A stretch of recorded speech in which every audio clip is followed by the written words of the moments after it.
हम सुनते तो हैं कि एक स्थिति हमेशा एक जैसी नहीं रहती। हम सुनते हैं, कई बार आपने सुना होगा, जब आप वहां से यहाँ आए, समय बदल गया, आपके विचार बदल गए, आपकी उम्र तक बदल गई है ना। यहां से जाओगे, आपकी उम्र बदल जाएगी, आप बड़े हो जाओगे, विचार बदल जाएंगे, कुछ विचार यहाँ से जाने के बाद कुछ और होंगे। आप वही के वही नहीं रहते हो। कुछ उम्र के बाद कुछ उम्र के किस्से याद रह जाते हैं, है ना।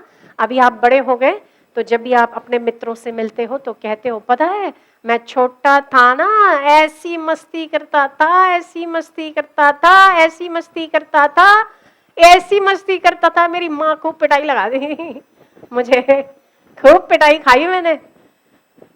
किस्से, उम्र के किस्से। उम्र चली गई पर किस्से ताजा है, ठीक है। कुछ उम्र चले जाने के बाद उम्र के किस्से ताजे रहते हैं, पर वो उम्र भर याद रहते, पर उम्र कभी वापस नहीं आती।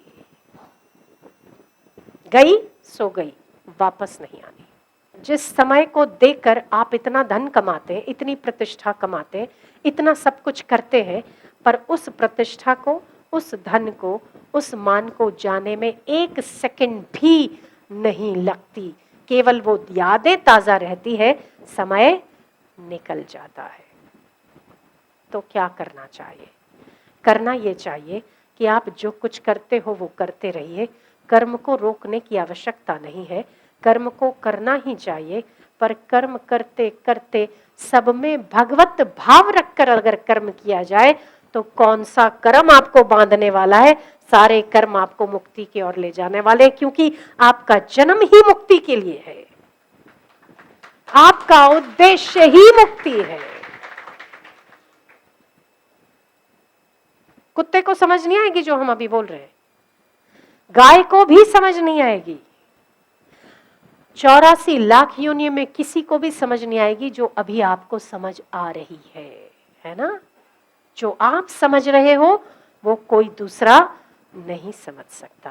जो आप आज जान रहे हो उसको, अपने आप को, स्वयं को ब्रह्म समझना, आनंद स्वरूप मानना, साक्षी चैतन्य के भाव में जगना, ये जो आप कर सकते हो वो दुनिया का कोई प्राणी नहीं कर सकता है,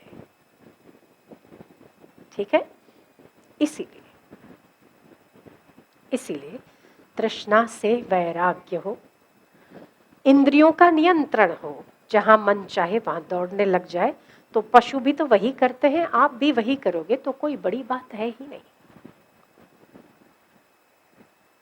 सबसे मित्रता पूर्वक व्यवहार करना, स्नेह पूर्वक व्यवहार करना, सब में भगवत भाव देखते हुए व्यवहार का आचरण करना ही मनुष्यता है।